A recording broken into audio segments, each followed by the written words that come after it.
Hi everyone, in front of me I've got Motorola Edge 20 and let me share with you how to change the ringtone on this device.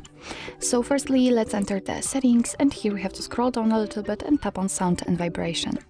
Now let's tap on advanced and let's scroll down in order to find the whole ringtone section. Here we can change the ringtone for calls, and we've got two different options because they are divided between two different SIM cards, but also we can change it for the notifications and alarms. So let me show you how to do it using the phone ringtone. Let me pick, for example, this one. It doesn't really matter.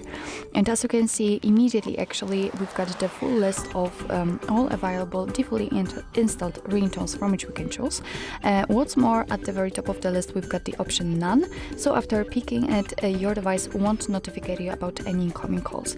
At the very bottom, on the other hand, we've got the option add a ringtone. So after tapping on it, you will be transferred to your own files. So if you will have any compatible ones, for example downloaded, they will appear right here and you will be able to pick them and set them as a ringtone.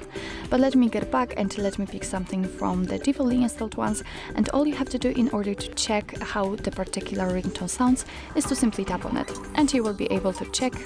Let me volume it down a little bit, or maybe not that much. And if you're happy with your choice, for example this one, all you have to do is to simply make sure that it is marked and tap on OK. And as you can see, it is immediately notified right here, so it means that from now on your device will use the chosen ringtone to inform you about any incoming call. So actually this is it. This is how to change the ringtone in your Motorola Edge 20. Thank you so much for watching. I hope that this video was helpful, and if it was, please hit the subscribe button and leave the thumbs up.